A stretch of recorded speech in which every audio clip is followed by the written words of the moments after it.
This story is titled A Quick Petty Revenge. I was going through security checkpoint and the line was getting long and we had to bend around the corner so that we didn't block the foot traffic. Then this old lady decided she was too good to walk around the corner and queue from the back and just decided to cut right in front of me as I was passing through the corner. I tried telling her the line was at the back nicely, but she literally just dropped her carry on and walked to the front of the line to get to the security body check. She was probably thinking we would push her bags along. She technically didn't just cut in front of me, but she was cutting in front of everyone while expecting us chumps to push her bag through. I did initially push her bag for a while, but I decided F that and skipped her bag. The woman behind me saw what I did and she too skipped her bags. When I got through the security check, I saw her anxiously looking around for her bag. She then approached me, asking, "Where's her bag?" I just simply told her she got the wrong person and walked away. OP clarified a few things. The lady had left her bag in the plastic basket and left it on the metal roller where the rest of us were slowly pushing our bags into the scanner. We hadn't reached the conveyor belt yet, so we had to still push our bags or baskets towards the conveyor belt. Yeah, so she cut in front of her, and the basket was left in the metal roller, and she left. Opie tried to tell her, but she didn't care and left. After which, she didn't find her bag. This next story is titled Almost Started a Dorm Fire in Search of Revenge. I had an awful roommate freshman year of college. Before moving in, we made an agreement that I would bring a microwave and she would bring a mini fridge.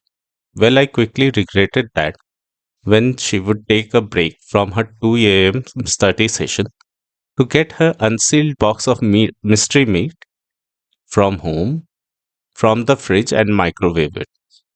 Keep in mind, this happened every night on weekdays.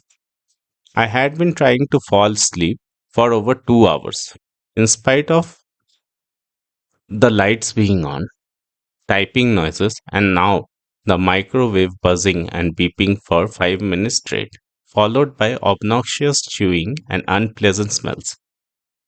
Well, I got sick of it, and the RA wouldn't do anything about me moving.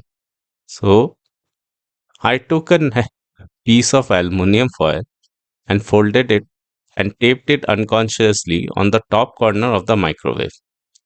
I didn't know what exactly would happen, but this roommate was making my life a living hell, so I didn't really care.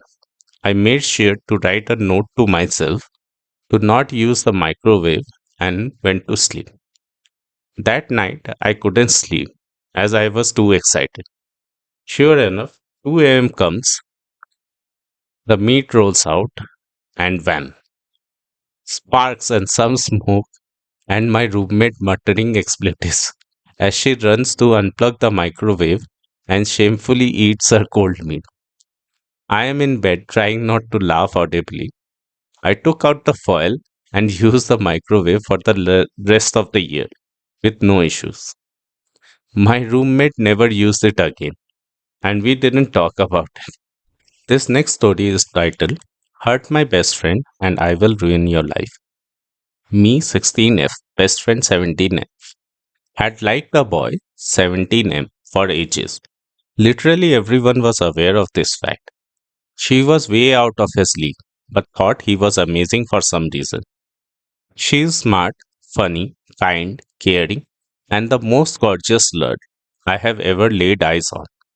And he compares to a half sprouted onion with peach fuzz, the IQ of a melted crayon, and the personality of half eaten pizza crust. After 6 months, they finally started talking. They knew each other for 5 plus years now. She talked to and about him all day, every day, to the point where it was making me annoyed. But I loved her, so I let it go. She was very clear towards him, and she liked him. They were always flirting, sending hearts, and making dumb couple TikToks.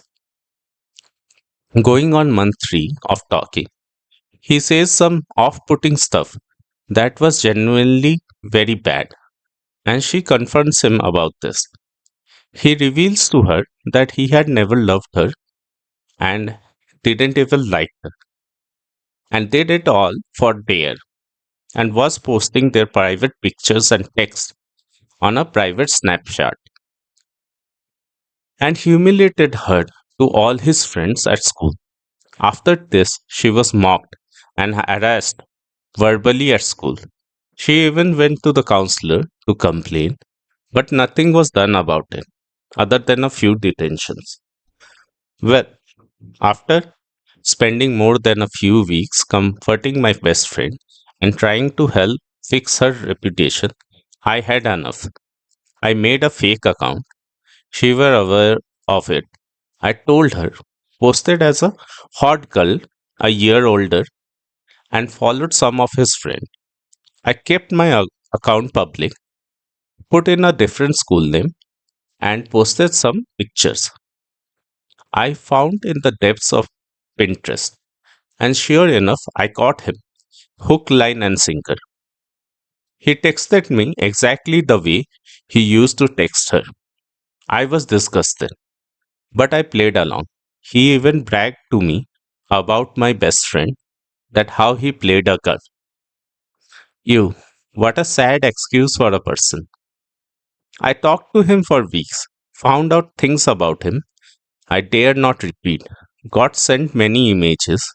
I was sorry to see some of the things were illegal and dirty things alike. At the end of it, I screenshotted everything, sent him a text that destroyed all his confidence, and then sent it to his father, who is in fact my school's dean, and also posted his pictures on school forum for good measures. This next story is titled Be Smarter, Not Stronger. Sorry, this is long, but it needs some context. I am the youngest of 10 kids. My siblings are 8 to 20 years older than me, as my mom had me when she was 40, and I was a surprise.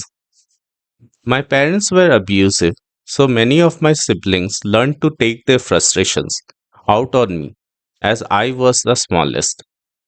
This made life difficult for me, as at the age of 10, my closest brother and sister, who were a set of twins, Joey and Hannah, not real names, were 18 years. Now imagine a 10 years old little girl versus a 18-year-old guy who works in construction. That was me and Joey. And Joey loved to torment the shit out of me. He picked on me, called me names, told me I was a cow, an elephant. I wasn't fat back then, but he made me think I was. He used to lock me up in his trunk of the car, picked me up with the arms wrapped around me so I couldn't do anything, etc. But anything he did was ignored because abuse was normal in my house. My dad used to slap me if I asked a simple question. So anything Joey did was considered tame. Anyways, one day, Joey decided to pick on me. I tried to avoid him, but he set his sights on me. I really couldn't do anything. This day, he took my bike, which was brand new.